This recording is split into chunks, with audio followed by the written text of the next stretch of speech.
welcome back to my channel. My name is Mila, you're at Alexandrian Archives.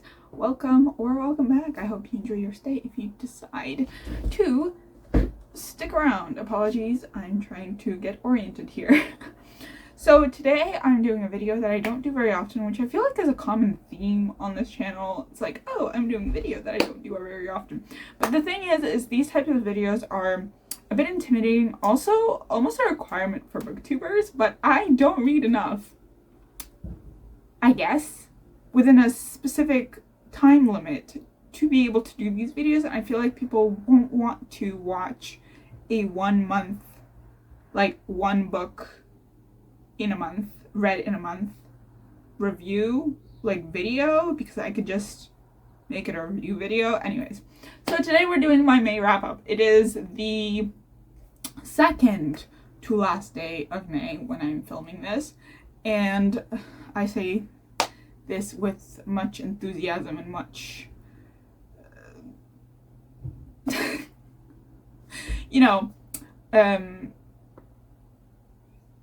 much, oh my god, what's the word?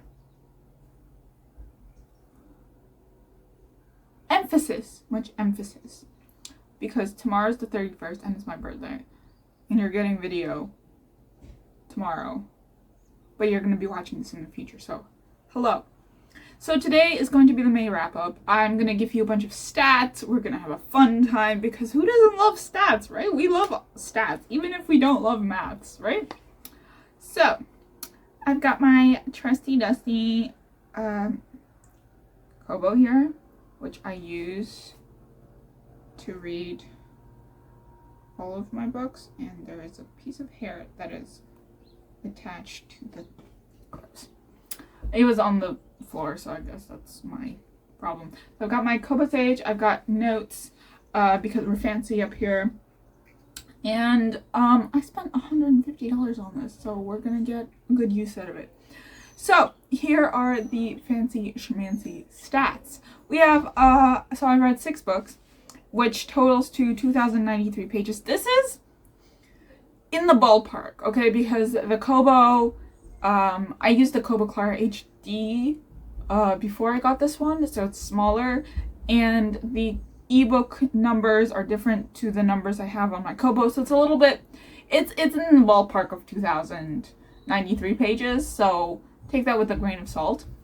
All of the books were between 300 and 499 pages. Again, take this with a grain of salt, because books that could be like 300 pages on Goodreads might be 200 something pages on my Kobo. I probably should have double checked, but that's okay, no worries.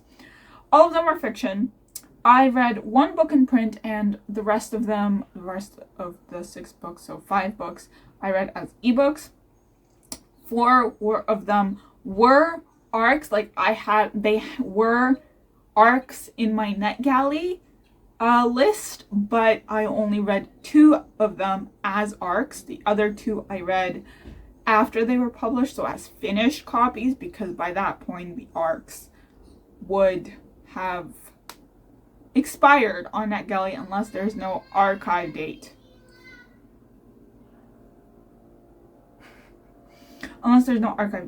So, ratings. 5 of them out of the 6 were 5 stars. 1 was 4.25. I might lower that now that I'm sort of sitting more on it, and I'll talk about the 1 book a little bit later. And I do want to say that I read 6 books, but it is only 5 authors, because 2 of the books were by the same authors, or like in a trilogy. So the first 2 books. And for genres, we have 5 of the 6 fantasy books, 1 historical fiction mystery. 2 of the 5 authors were Asian, 2 of the 5 authors were Slavic, 1 was Canadian, so white. 5 of the 6 books were published in 2024, so they're new releases. 1 of the 6 was published in 2023, so last year. Ooh, I should probably, okay, I'll tell you in a minute. So, and I want to say 3 of the books of the 6 are Museum Society Book Club picks. So I will get to which one's which in a minute. And then we have, so in total, out of all the books I've read so far, I have read 15 books out of my goal of 100 books. So we're steadily catching up, and I think Storygraph has told me that like I have to read 23 books to catch up, like 20 something books to catch up, so that's gonna be fun. Out of my goal of 2,500 pages, I read 5,979 pages, and May is the month with the highest number of books read. So I read 6 books in May, so it's the highest so far. At least I'm filming. Hello. Did What? you have work today? No. Again. You're in the camera. Oh no. Oh no. No. No, they can't see you. If you can't see yourself, they can't see you. No, come here. There you go. What's that? Blonde baby. You blonde baby. Okay, get out of here. Close the door. Close the door on your way out. Go, go, go, go, go, go, go, go. Skedaddle. Go, go. Chicken butt. Chicken butt. Chicken butt. Alyssa, go. Close the door on your way out. Okay. No, close it, please. Bye. Close Bye. it. Have a fun day with your glasses.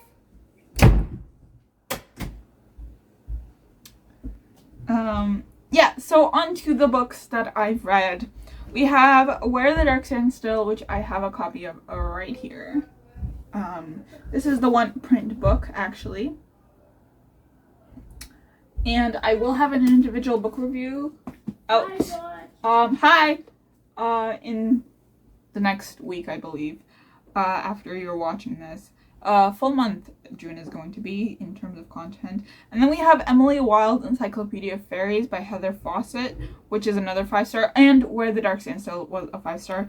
And then we have Emily Wilde's Map of the Otherlands, which was the one that I'm thinking of lowering the rating, because after I talked with a friend about it, because she didn't like Map of the Otherlands as much as Encyclopedia of Fairies, I did think that I didn't enjoy Map of the Otherlands. It took me longer to read, I believe, than it did Encyclopedia of Fairies, because I flew through Encyclopedia of Fairies.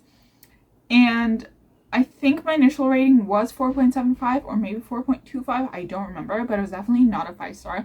Thinking of lowering it down to 3.5. It was good, but the heart of the book was Wendell and Emily, and I enjoyed that aspect the most.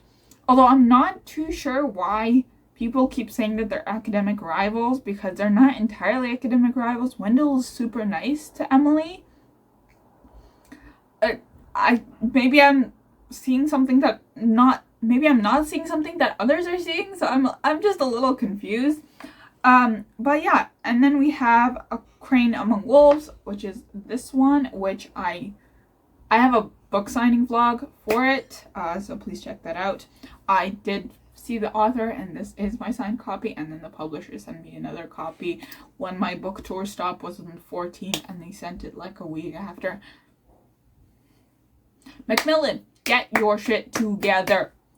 So that was 5 stars. I stayed up till 1 o'clock in the morning finishing it because I needed to know what happened. Highly recommend. This is the historical fiction mystery book. Then we have Darker by 4 by Chun Seal Tan. This was also 5 stars. This is the first of duology, and I need booktube like right now, because what the hell. And then the last book that I managed to finish is Monstrous Nights by Genevieve Dimova, which is the second book in the Witches' Compendium of Monsters. And this is the sequel, so it's a duology, and that was also 5 stars, which is rare. I do not give second books 5 stars very often, unless I feel like bad about giving a lower rating on, like, in terms of my scale. So yeah, what are these books about? I guess I should have started with that. Where the Dark Stands Still follows a girl named Liska. This is Slavic folklore as well as Polish folklore because the author is Polish and Canadian. And we follow Liska, who lives in a small village, and she has magic. Because she has magic in a small village, she is obviously ostracized and obviously left out of a lot of things, and seen as like an outsider, and is ostracized obviously by the people in her village. And her mother and father have tried to protect her all the time, but they have a lot of difficulty doing that. So Liska leaves her village and goes to find the mysterious fern flower, which is said to bloom once a year and grant the finder of this flower, the one who sort of plucks the flower, their like a wish, and it blooms once a year, as I said before. And as she finds this fern flower, she is confronted by the guardian of the wood, the Leji, who is this man with horns coming out, with antlers coming out, who has antlers growing out of his head, and he's a figure from Polish folklore. I apologize for the banging. My brother does not want to listen to me and does not care that I'm filming. And so he catches her and he's like, okay, you stay in the manor for a year and I will grant you your wish. And Liska finds out that there were other people before her, and they were met with a tragic end. And yeah, as I said, I will have a full length review coming soon your way. The next one is, as I said, Emily Wilde, the first one and the second one, because I wasted no time and I should have waited until we were closer to the release date of the third book, but that's on me.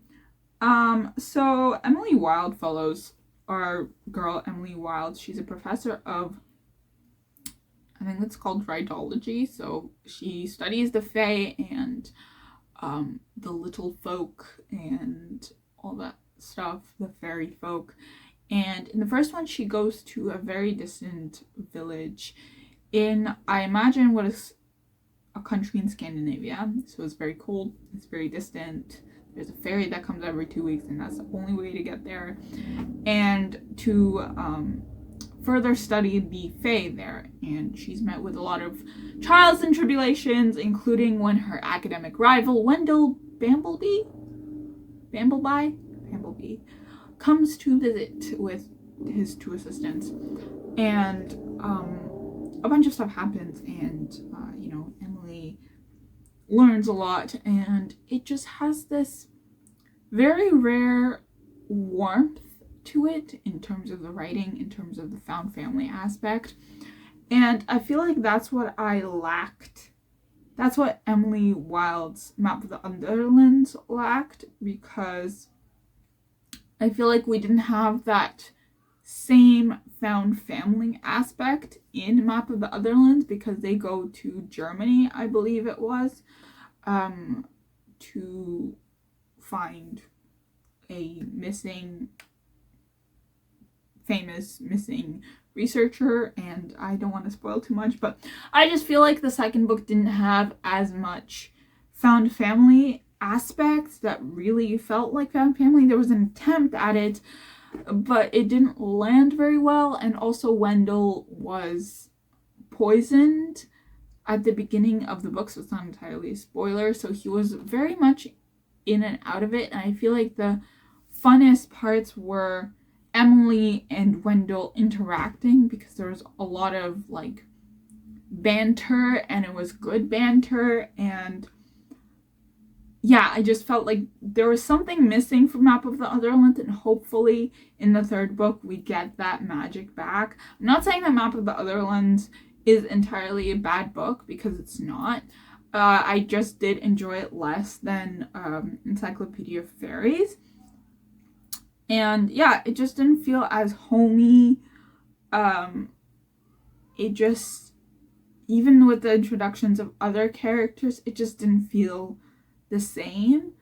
So yeah, that's sort of that. It's not a bad book. I don't want to deter you from continuing the series. I think it's still a fantastic series, and I would highly recommend. But those are just my thoughts.